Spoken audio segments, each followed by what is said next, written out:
Hey everybody, you are listening to the Maine Morgue. I am your host, Jamie Santamore, hoping this will be an ongoing podcast here on YouTube. Also looking to talk more about my independent film company, Wicked Carnival Productions, which has been in existence for the last 3 years. We currently have one film out available on DVD titled Sins of Man, Rise of Mortis. We are currently in production on the sequel, Sins of Man 2 Vengeance, which will be available on DVD on Halloween. Both will be available at bullmoose.com and at Bullmoose music stores across the beautiful state of Maine. As you can probably guess from the title of this show, we are taping this in the beautiful state of Maine. I want to talk about 3 or 4 topics each week. And I want to start off this week talking about the need for new horror villains. Now, before you hit me up with a bunch of emails saying that I don't love the classics, I absolutely do. I'm a huge fan of the classic slasher movies of my youth. Halloween is the first movie I ever saw in the horror genre, and I was taken aback by it and been a fan of it ever since. I was 10 years old when I saw the movie, and it scared the bejesus out of me. And you know, I do. I watch all the classics over and over again. Halloween, Friday the 13th, A Nightmare on Elm Street, Child's Play, and of course the modern classic Scream has had a huge influence on me. Michael, Jason, Freddy, Chucky, and even Ghostface. They were all old news. And I hate to say that because I do love them so much. But a fact is a fact, ladies and gentlemen. We need to create new killers and new villains to chase around teenagers. You know, hack them to death and do whatever they want, terrorize them, and that kind of thing. As an indie filmmaker working very closely with slasher movies, like I said, my first movie was a slasher movie. My second one is going to be a slasher movie, they're both part of a trilogy, so the third movie we do will be a slasher. But I'm always thinking of new killers, new ways to kill the victims, new motives, new backstories, and how to make them all scary. Because I think that's something that lacks in horror today. And that's why slashers, just recently in the last year or so, have made a comeback, especially on the independent scene. Now, I say that we need new killers and new backstories and things like that. And for anybody that has seen my movie or anybody that plans on buying it after this podcast, you will see a striking resemblance between my killer, Mortis, and the Ghostface psycho from the Scream trilogy, or Scream franchise, excuse me. And that was done on purpose. And a lot of people say that it's a rip-off or whatever. And you could say that, and that's fine. You're entitled to your opinion. But people that know me know how much of an impact Scream had on me as a writer and a director. And Mortis looking strikingly like Ghostface was done to pay homage to the character. Not to rip it off, not because I didn't have a good idea, but it was an homage to Ghostface. The current project I'm working on, outside of the Sins of Man trilogy, has a new killer, a new backstory, something that's not really been done for quite a long time in the slasher genre. And while I can't divulge too much about it because it's still very much in the early developmental stages, I will say that the killer in this upcoming project is a great departure from Mortis and his motivations. I'm going to take a quick break. I'll be back to do segment 2.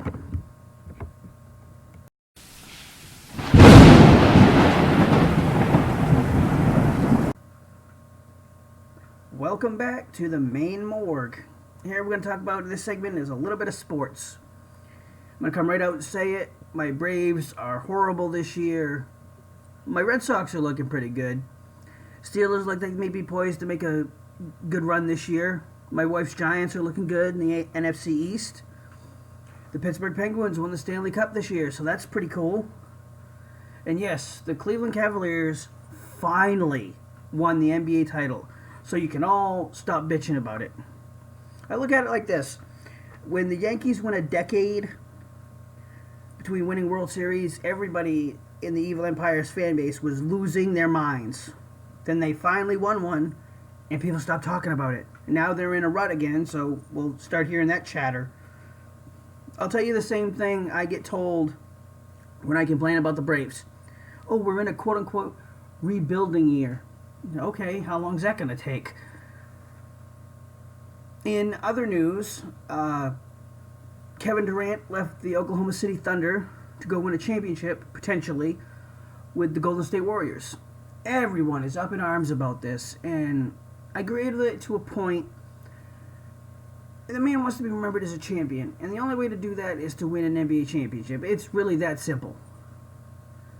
He left a team that's probably 2 or 3 years away from reaching the finals for a team that will more than likely reach the finals and win next year. But a lot of people put stock in championships, athletes, coaches, insiders, fans even. I'm going to give you a list of names, and you tell me what they all have in common. Jim Kelly, Dan Marino, Karl Malone, John Stockton, and Charles Barkley. What do they all have in common? None of them ever won a championship. And they're all in their respective Hall of Fames. So, not that a championship is required to get in the Hall of Fame. I'm sure it helps your resume a little bit, but I mean, let's be honest here. Only one team every year wins the Stanley Cup, or the Super Bowl, or the World Series, or the NBA title. And now this is coming from a fan of the Braves, who haven't been to the series since the 90s, and the Red Sox, who I had to wait personally 28 years of my life to see them win a championship. While my Steelers have won more Super Bowls than any other team in NFL history, I don't always like the quote-unquote winning teams. I'm loyal, and hell, I'll admit it. My Braves are terrible. But it doesn't stop me from wearing my Braves hat proudly. Championships aren't everything. Love the game because you love the game. That's all I'm saying. Alright, I'm going to take another short little break, and I will be back for part 3 of the Maine Morgue.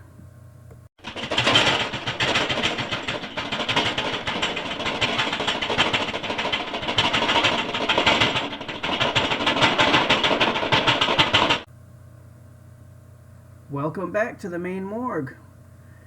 Right now, I'd like to take this opportunity to talk about the Scream TV series, which airs on MTV.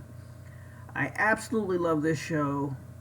I'm glad it got to do a season 2. I knew when it was announced that they were doing a Scream TV show that it had the potential to be something huge. Well, it angered many fans that it's not Ghostface. I like the new mask and the completely different story unfolding in Lakewood. The characters were awesome in season 1, and the twists and turns were cool as well. Season 2 is just as good with the continuation of the events in season 1. Now, we all know that Audrey was the one who brought Piper to Lakewood. That was discovered in this past week's episode. And she had no clue that Piper was the one going around killing all her friends until the very end. I really hope that MTV is smart enough to wrap this up in a trilogy with a season 3. While I wouldn't object to a season 4, 5, etc., I think it would have to be something very killer to make it work, in my opinion. Now I'm going to wrap the show up to talk about a little bit of pro wrestling. I'm a huge, avid pro wrestling fan. I have been since I was really young. I went to my first show when I was 2 months old on Thanksgiving in 1978. So you could say that I was poisoned at birth.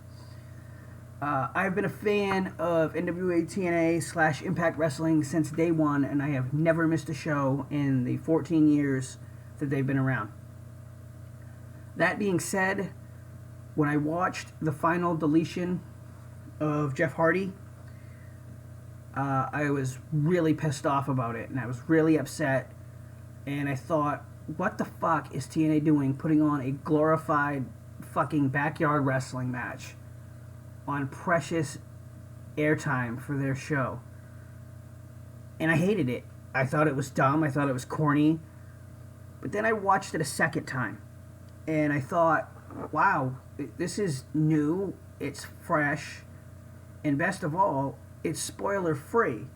You had to actually watch Impact last week to know what was going to happen, because they didn't tape this match in the Impact Zone like a regular Impact Wrestling taping.